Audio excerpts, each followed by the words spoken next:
In about 2 hours, why visiting an indoor tanning salon even once in your life? Bad idea.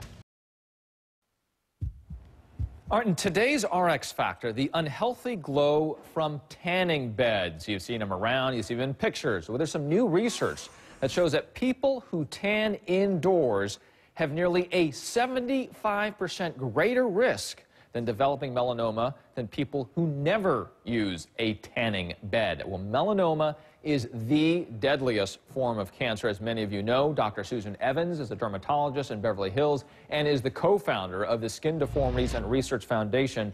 Dr. Evans, I see this 75% number. It is frightening. What do you think? This is alarming. It's a real epidemic. There's an increase in skin cancer, making it the most common cancer out of all cancers. So if that is to be true, what should we be looking out for things such as in moles, if we develop a mole on our skin? Well, first of all, for the large group of people that are going to the tanning booths, apparently it's estimated somewhere around 30 million people per year are still going to tanning booths.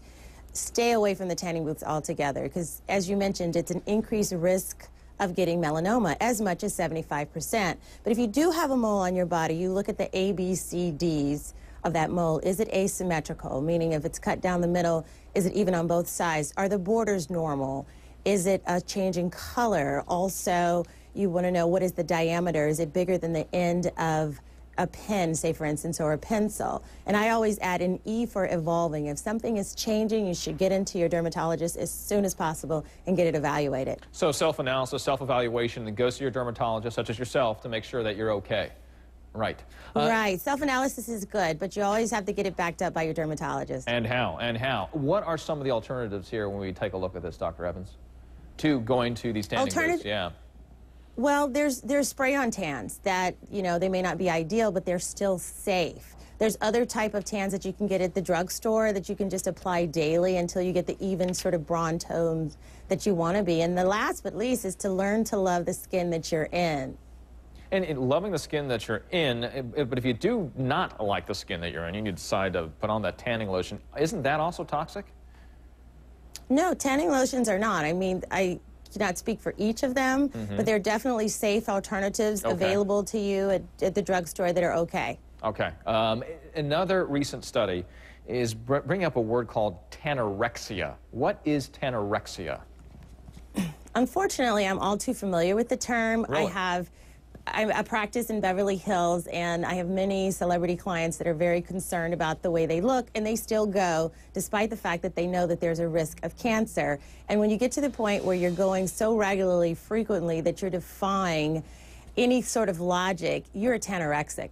Okay, and that goes back to your point, being fine in your own skin, being very comfortable in that. What are some of the indications if you think someone might be, or to be able to tell if someone is suffering from tanorexia? Well, surprisingly, even with all the risks being known, people are honest and say, you know, I am still going to the tanning booth, doctor. I'm so sorry, but I saw this mole and I want to check it. And there's plenty of celebrities that go public with the fact that they are still going and have even home tanners. So it's not as much detective work as you would think. And also, of course, when they come in and they're really tan and we know it wasn't because of sun exposure, they've been to the tanning booth. My producer and I were talking about this. Is this something that's only of the 2000s and the 80s, the 90s, you know, really wasn't necessarily a big thing to do, to go out and get a big tan? Is this something that you see that happens in cycles? Well, there's now, during the 70s, most people were doing a lot of their tannings outside, you know, from the regular ultraviolet rays from the sun, which is not as dangerous. But now there's an ample supply of these indoor tanning places that allow you to get these super intensive rays for a shorter length of time, but they're also causing an increased rate of skin cancer. It may not directly be related to to the tanning booths, but there's definitely an increased incidence. There's over 1 million cases of skin cancer each year. So technology is good. It's faster, more efficient, but worse for our body if you do want a tan, is what you're saying. Dr. Susan Evans, thank you so much for filling us in on all of this. We appreciate it. My pleasure. Very, very interesting. My pleasure.